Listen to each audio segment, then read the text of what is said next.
प्रभु विष्णु के दशावतारों में से एक महात्मा बुद्ध के परम सत्य को उपलब्ध होने की बधाई।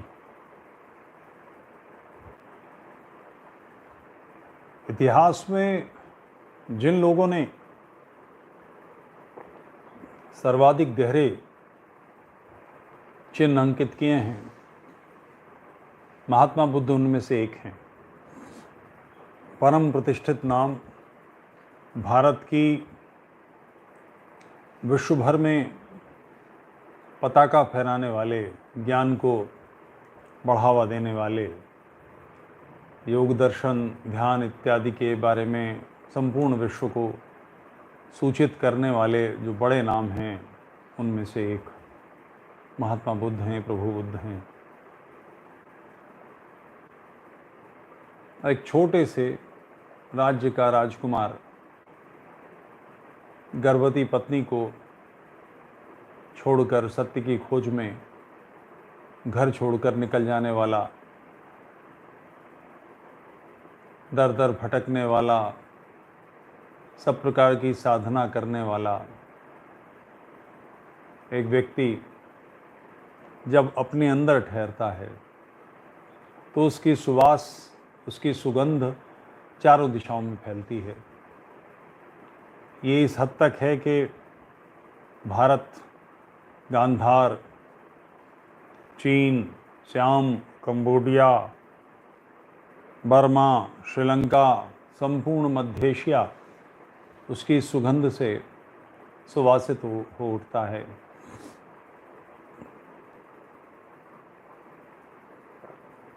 आज भी सिंकियांग जहाँ इस्लामी समस्या है, वहाँ बौद्ध विहार मिलते हैं। कज़ाकिस्तान, उज़्बेकिस्तान, अज़रबैजान, इन सारे क्षेत्रों में आज भी बौद्ध विहार हैं, मंदिर मठ मिलते हैं।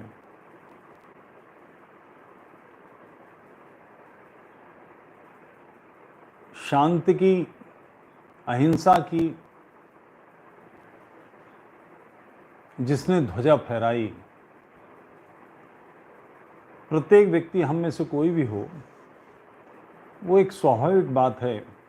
हम सब चाहते हैं कि शांतिपूर्ण जीवन हो, हम अपना विस्तार करें, मगर हम दूसरे के ऊपर पैर न रखें। हमारा बच्चा शिक्षा ग्रहण करे, एक सुखमय जीवन, हमने जैसा वर्तमान पाया, हम उससे बेहतर भविष्य आने वाली संततियों के लिए, विश्व के लिए छोड़कर जाएं। ये हम सब की कल्पना होती है। फिर एक ऐसा चिंतन भी है जो संपूर्ण विश्व को यातना देने में लगा है, और इस चिंतन ने महात्मा बुद्ध के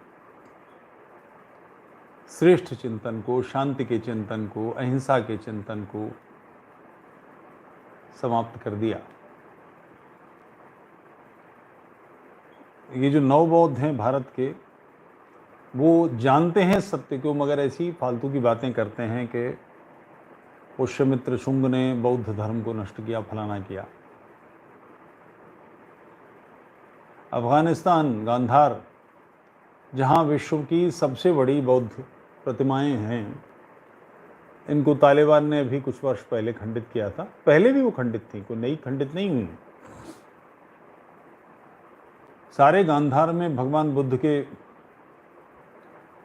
चिन्ह मिलते हैं, मूर्तियां मिलती हैं, विहार मिलते हैं। उनको किसने नष्ट किया? सिंकियांग में किसने नष्ट किया? मध्य एशिया से बौद्ध मत किसने समाप्त किया? अंबेडकर जी ने स्वयं लिखा है कि बौद्ध मत को नष्ट करने का पाप इस्लाम का है। ऐसा कैसे हो गया? ये एक बहुत गंभीर प्रश्न है। इतिहास न जानने वाली इतिहास की छान फटक न करने वाली जातियाँ अपने भविष्य के लिए सदैव आशंकित रहती हैं। अपने अतीत से जो लोग नहीं सीखते उनका भविष्य नष्ट हो जाता है। इस चिंतन की पराजय क्यों हुई, इसके बीज एक भगवान बुद्ध के जीवन की एक घटना में है। भगवान बुद्ध चातुर्मास कर रहे थे, 4 महीने के लिए जब भिक्षु ठहर जाते हैं, जेत वन में उनका विश्राम था। एक राजा अपने राज के अधिकारियों, मंत्रियों, सेनापति इत्यादि के साथ उनके दर्शन के लिए आया। वो जेतवन के पास में आया तो वहाँ बिल्कुल शांति। उसे सूचना थी कि महात्मा बुद्ध 10,000 भिक्षुओं के साथ ठहरे हुए हैं और इतनी शांति कि सुई गिर जाए, सुई पटक दीजिए तो आवाज़ हो। तो उसको किसी अपघात की, किसी षड्यंत्र की संभावना लगी कि जहाँ पर 10,000 व्यक्ति हों वहाँ कोई आवाज़ ना हो। ऐसा तो नहीं कि कोई घात शत्रु ने लगाई हो, और ये कोई अकेली बात नहीं है। भगवान बुद्ध के काल में उनके अतिरिक्त 9 और लोग केवल बिहार में थे। भगवान महावीर उनके समकालीन हैं। ये सब लोग 10,000 भिक्षु लेकर घूमते थे। अजित केश कमलिन, मक्खली गोशाल, विट्ठली पुत्र, ऐसे नाम मिलते हैं। यानी उस काल के बिहार में बहुत बड़ी संख्या नहीं रही होगी, 1 लाख लोग भिक्षु बनकर घूम रहे थे।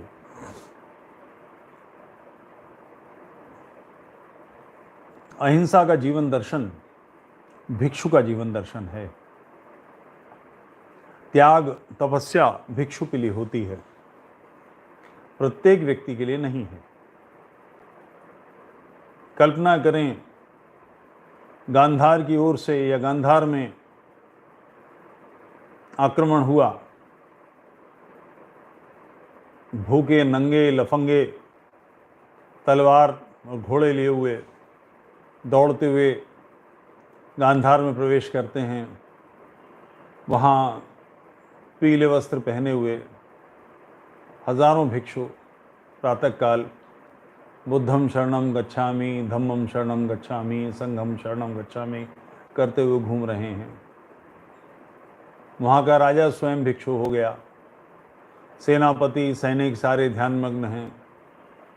राज्य की व्यवस्था कौन संभाले, सुरक्षा कौन करे। ये चिंतन दर्शन मूलतः भिक्षुओं के लिए था। और फिर भिक्षु की, बौद्ध धर्म की जो सबसे बड़ी गड़बड़ है वो ये है कि ये दर्शन संपूर्ण समाज के लिए नहीं है। हर व्यक्ति तो भिक्षु बन नहीं सकता। आखिर भिक्षु को खाना पीना, कपड़ा लत्ता, रहना, बिहार को चलाने की व्यवस्था के लिए धन वो कहाँ से आएगा? गृहस्थ तो देंगे। अब सभी बन गए, सारे भिक्षु बन गए, किसान, व्यापारी, सैनिक, शिक्षक, हर प्रकार के लोग भिक्षु बन गए, तो कमाकर कौन देगा? भिक्षा मिलेगी किससे? सैनिक ने खड्ग छोड़ दी, राजा ने स्वयं राजपाट छोड़ दिया।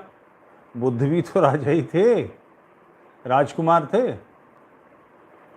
और उन्होंने अकेले नहीं छोड़ा। उनका चचेरा भाई देवदत्त, वो भी भिक्षु हो गया। तो राजा तो अपनी परंपरा से गया। वो राजा जिसकी व्यवस्था थी, जिसका कार्य था अपने राज्य की रक्षा करना, उसके पास कोई बचा ही नहीं। इस मूल मंत्र में ये बात छिपी है। अहिंसा कोई भगवान बुद्ध से नहीं आई। धर्म के जो 10 लक्षण हैं मनुस्मृति, उसमें यानी संसार का पहला राजा मनु, जिसने विश्व को कोड ऑफ कंडक्ट दिया, जीवन के व्यवहार के डूज और डोंट्स बताए, करणीय और अकरणीय नियम बनाए। उसके 10 लक्षणों में अहिंसा है, ऋग्वेद में अहिंसा की चर्चा है, मगर ये यति के लिए, मुनि के लिए, ऋषि के लिए, क्षमा करेंगे ऋषि के लिए नहीं, सन्यासी के लिए, सामान्य समाज के लिए नहीं है। सामान्य समाज यदि अहिंसा के चक्कर में फंस गया तो उसकी दुर्गत होगी। और ये बात जब इस्लाम ने बौद्ध मत को नष्ट किया विभिन्न क्षेत्रों में, तो बौद्ध समझ गए। श्रीलंका ऐसी सारी उद्दंडता, क्योंकि श्रीलंका में अच्छा खासा इस्लामी प्रभाव है, उन सब को बिल्कुल सूंत के रखा है। चीन पूरी तरह से चूड़ी टाइट करके रखी है, क्योंकि उन्हें मालूम है कि ये वो लोग हैं, ये वो चिंतन दर्शन है जिसने भगवान बुद्ध के दर्शन को उसकी मूल भूमि में नष्ट किया। लखनऊ से लेकर भगवान बुद्ध के नाम पर बुद्ध राजपथ जापान ने फंडिंग करके बनाया।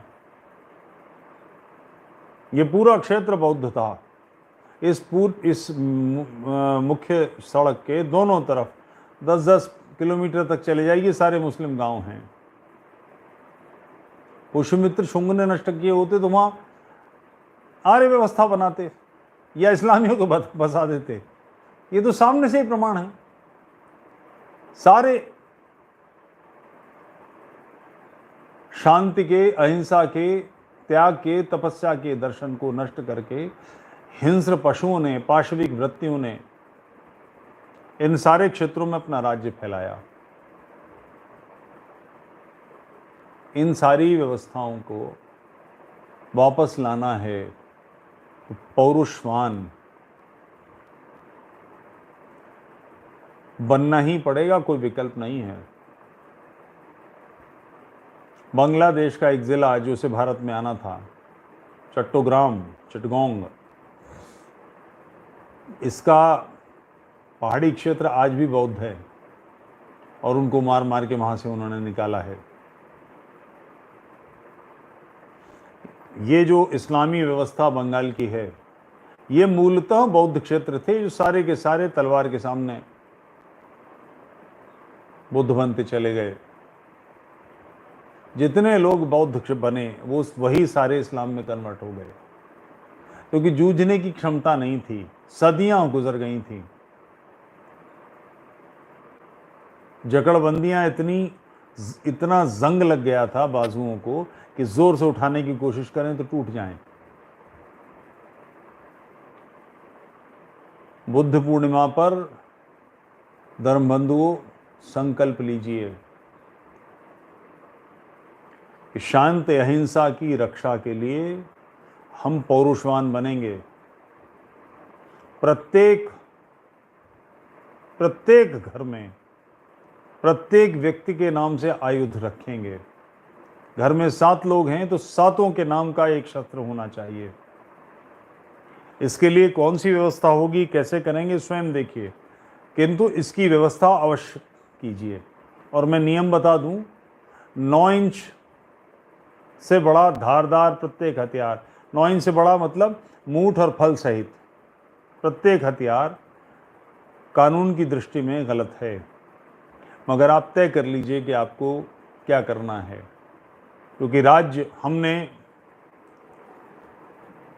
हिंदू समाज ने, जिसके 5 वर्ग सनातनी, बौद्ध, जैन, सिख और आर्य समाजी हैं, इन सब में छोटी छोटी धाराएं हैं जो कहती हैं कि हम हिंदू नहीं हैं। मगर मूलतः ये कानूनी बात है। जिस समय हिंदू कोड बिल बना था तो उस समय ये बात आई थी कि ये हिंदू कोड बिल लागू किस पर होगा। तो सुप्रीम कोर्ट की व्यवस्था है कि भारत में मुसलमान, ईसाई, पारसी और यहूदी के अतिरिक्त जितने भी लोग हैं वो सारे हिंदू हैं। और यदि कोई ये कहता है कि वह हिंदू नहीं है तो ये सिद्ध करने का दायित्व उसका है कि वो हिंदू क्यों नहीं है।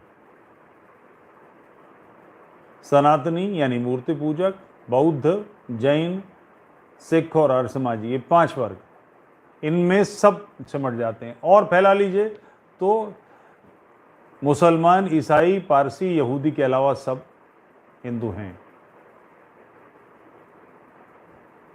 हमारे हाथ से शस्त्र छीन लिए, अंग्रेज़ों ने ये व्यवस्था की थी। और उसका कारण ये था कि 1897 में जो हंगामा हुआ था उसमें उन्होंने पाया कि इस्लामी तो इसलिए लड़ रहे थे कि वो वापसी चाहते थे इस्लामी वर्चस्व की। दिल्ली में अगर अंग्रेज़ हार जाएंगे तो क्या होगा? बहादुर शाह जफ़र मुग़ल। लखनऊ में अंग्रेज़ हार जाएंगे तो क्या होगा? नवाबी। बाकी जगह के जो हिंदू जूझ रहे थे वो क्यों जूझ रहे थे? तो उसका कारण उन्होंने पाया कि उनके मन में हिंदुओं के ये है कि ये राष्ट्र हमारा है, ये देश हमारा है, इस पर राज करने का हक हमें है, बाहर वाला हमको नहीं चाहिए। तो सबसे पहला काम इसकी मानसिकता बिगाड़ो। तो उसके लिए उन्होंने आर्य इन्वेजन थ्योरी बनाई कि आर्य बाहर से आए, हम आज बाहर से आए, तो मुसलमान उससे पहले आए, तो उससे पहले आर्य आए थे। ये मूल देश आर्यों का नहीं है, जैसे हमारा नहीं वैसे तुम्हारा नहीं, इसलिए तो ये झगड़ा ही नहीं। ये अपनी जगह है। मगर दूसरी बात उन्होंने जो की कि शस्त्र कानून बनाया, हमारे हथियार छीन लिए, हम धारदार हथियार नहीं रख सकते। बुद्ध पूर्णिमा पर आप सबसे प्रार्थना कर रहा हूं, शांति और अहिंसा की रक्षा के लिए खड्ग चाहिए। शांति अहिंसा सारे समाज का विषय नहीं हो सकता। ये बना, उसका परिणाम भारत की दुर्गति थी। अफगानिस्तान, पाकिस्तान, बांग्लादेश इसलिए गया कि हमारे हाथ में खड्ग नहीं थी। शांति अहिंसा अगर रक्षित नहीं है तो वो भूखे भेड़ियों के बीच में सड़क पर पड़ा हुआ गोश्त है, झपट के खा जाएंगे। संसार शांतिप्रिय समाज था भारत। इसमें मुंडे मुंडे मतिर भिन्ना की कल्पना थी कि प्रत्येक मस्तिष्क अपने हिसाब से सोचता है, सारे रास्ते उसी तक जाते हैं। उस समाज में बुद्ध मत ठीक था। मगर जो समाज कुफ्र और दीन की बात करे, काफिरों दीनदारों के अलावा सबको काफिर मान के वाजिबुल कत्ल माने, उनको कत्ल करने के योग्य माने, और इस गलतफहमी मत रही है कि ईसाई मत कम है। बाइबल भी इन्हीं सारी बेहूदगियों से भरी पड़ी है। यूरोप यूं ही ईसाई नहीं बना, अमेरिका ऐसे ही ईसाई नहीं बना, ऑस्ट्रेलिया ऐसे ही ईसाई नहीं बना। भयानक नरसंहार किए इन्होंने। ईसाई मत भी उतना ही दुष्ट है। सेंट जेवियर का नाम सुना है? परले सिरे का चांडाल था, परले सिरे का घोरी। मोहम्मद बिन कासिमी था, हजारों लोग मारे हैं उसने, मूर्ति पूजक। बच्चों को सूली पर चढ़ाया और उनके माँ बाप आंखें न बंद कर लें तो उनकी पलकें काट दी। ये इतना दुष्ट था। ये दोनों के दोनों चिंतन ऐसे राक्षसी चिंतन है। मगर ईसाइयत से अब वो मानसिकता बाहर निकल गई है। उनकी समझ में आ गया कि तलवार से सारी दुनिया नहीं जीती जा सकती, मगर वो चिंतन उसी प्रकार का है। तो शांति अहिंसा अगर खड्ग से रक्षित नहीं होगी, उसके पक्ष में शक्ति नहीं होगी, तो नष्ट हो जाएगी। वो काल नहीं है कि बौद्ध कुछ अपनी चिंता करें, शास्त्रार्थ हो रहे हैं, लोग शांति से बैठें। अब शास्त्रार्थ नहीं होता, सीधे चाकू मार देगा पेट में कोई। इसलिए रक्षित होइए। आप सबसे प्रार्थना। विजयदशमी आ रही है, कुछ समय है। प्रत्येक 6 महीने का शिशु भी है तो उसके नाम का एक शस्त्र, धारदार शस्त्र और धार लगवा कर फिर शस्त्रों का प्रयोग करना, इसका अभ्यास चाहिए होता है। एक बोरी में रेत भरिए टाइट और उसका मुंह बांध दीजिए, और अपना जो भी शस्त्र है उसको एक बार में मूठ तक धंसा देने का दैनिक 10, 20, 50 बार अभ्यास कीजिए। प्रत्येक अभ्यास करें। घर में शस्त्र होगा, आप स्वाभाविक रूप से गलत बात को नहीं सहन करेंगे, वीर बनेंगे। महात्मा बुद्ध के परम सत्य को उपलब्ध होने के इस दिन आप अहिंसा की रक्षा के लिए शस्त्र की अनिवार्यता के सत्य को समझिए। प्रणाम स्वीकार करें।